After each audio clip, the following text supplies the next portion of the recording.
সবাইকে ঈদ মোবারকের শুভেচ্ছা রইল। তো আমরা একটা ঈদের নিমন্ত্রণ পেয়েছিলাম আমার এক বন্ধুর বাড়িতে। তো আমরা সবাই মিলে চললাম সেই বন্ধুর বাড়িতে যাওয়ার পথে। তো সেখানে অবশ্যই গেলাম, তখন একটু বৃষ্টি পড়ছিল। আর আসার সময় ফেরার পথে এত সুন্দর রৌদ্র এবং ঝলমলে আকাশ দেখে আমরা কিন্তু লোভ সামলাতে পারলাম না ভিডিওটা করতে। তাই ভিডিওটা করতে করতে যখন বাসন্তী ব্রিজ উঠলাম, তো তোমরা দেখতে পাচ্ছ বাসন্তী ব্রিজের দুপাশ দিয়ে কেমনভাবে কত মানুষ দাঁড়িয়ে আছে। শয়ে শয়ে মানুষ কিন্তু দাঁড়িয়ে আজকে তাদের এই ঈদের আনন্দটা উপভোগ করছে, এবং আমরাও সেই সঙ্গে উপভোগ করতে করতে কিন্তু চলে আসলাম বাসন্তী ব্রিজের শেষ লগ্নের দিকে। কিন্তু ভিড় কিন্তু কমছে না, যেমন ভিড় তেমন মানুষের প্রচুর আনন্দ মাতোহারা হয়ে তারা বাসন্তী ব্রিজকে স্বাগত জানালো। এরপরে কিন্তু আমরা চলে আসলাম আমার প্রিয় সেই জায়গা, প্রাণের শহর ক্যানিং। আর ক্যানিং মানেই বুঝতে পারছো, শব্দটা শুনলেই যে ক্যানিং ব্রিজে কতটা না ভিড় হয়।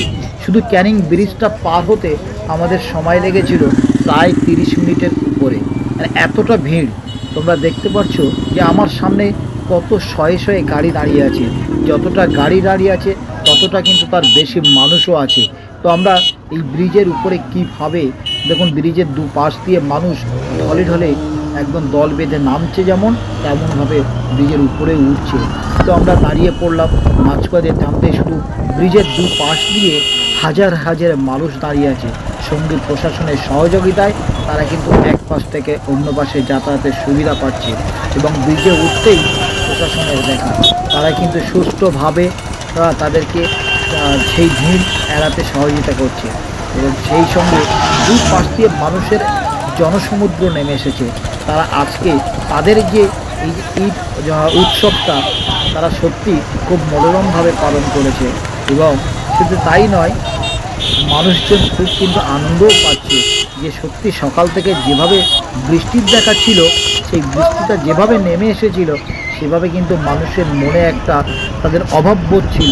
তো সেই সমস্ত অভাব, সমস্ত ক্লান্তিটাকে সব দূরে ফেলে দিয়ে সমস্ত ক্লান্তিটাকে দূরে ফেলে দিয়ে তারা কিন্তু আজকে তাদের এই ঈদ উৎসবে মেতে উঠেছে। তো সবাইকে আরও একবার ঈদের শুভেচ্ছা ও অভিনন্দন রইল।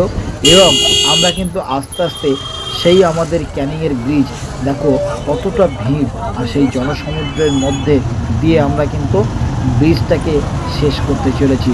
আর আমাদের প্রাণের শহর যে ক্যানিং, এই ক্যানিংয়ের পথের মুখে আমরা দাঁড়াতে পেরেছি। তোমরা দেখতে পাচ্ছ যে এই যে ক্যানিংয়ের এখানে কিন্তু প্রত্যেকের নাকা চেকিং হচ্ছে। দেখো এদিকে শ্মশানঘাট থেকে নিয়ে শুরু করে যেমনভাবে মানুষের ভিড় জমে রয়েছে, তো তোমরা সেভাবে দেখতে পাচ্ছ প্রচুর মানুষের সমাগম, প্রচুর মানুষ। আমরা দূর থেকে ক্যামেরাটা জুম করে তোমাদেরকে দেখাচ্ছি, কারণ আমি এখন দাঁড়িয়ে আছি ব্রিজের উপরে। সামনে আমার প্রচুর গাড়ি দাঁড়িয়ে আছে। কারণ এই ব্রিজটা পার হতে প্রায় আমার সময় লেগেছিল প্রায় 30 থেকে 60 মিনিটের কাছাকাছি। তো তোমরা বুঝতে পারছো গাড়ি কতটা গতিতে চলছে, এবং সেটা তোমরা দেখতে পাচ্ছ। বহু মানুষ কিন্তু এখানে দাঁড়িয়ে আছে, তারা এক পার থেকে ওপারে কিন্তু যাতায়াত করার চেষ্টা করছে। আর আমরা সেই সঙ্গে খুব সুস্থতার মধ্য দিয়ে, খুব সাবধানতার মধ্য দিয়ে আমরা ক্যানিং ব্রিজটা পার হলাম। এবং প্রশাসন খুব সুন্দরভাবে সহযোগিতা করছে, মানুষও খুব সুন্দরভাবে তাদের আজকের ঈদের যে উৎসব, তাদের এই যে 30টা দিনে যে রোজা পালন করার পর আজকে যে উৎসব সত্যি খুব মুখরিত হলো, এবং সুন্দরভাবে যাতে তাদের এই উৎসব পালন হলো। সত্যি খুব ধন্যবাদ জানাবো সবাইকে। এইভাবে সবাই পাশে থাকবেন আর এবং সুন্দরভাবে একে অপরের সহযোগিতা করে আজকে ঈদ উৎসব পালন করবেন।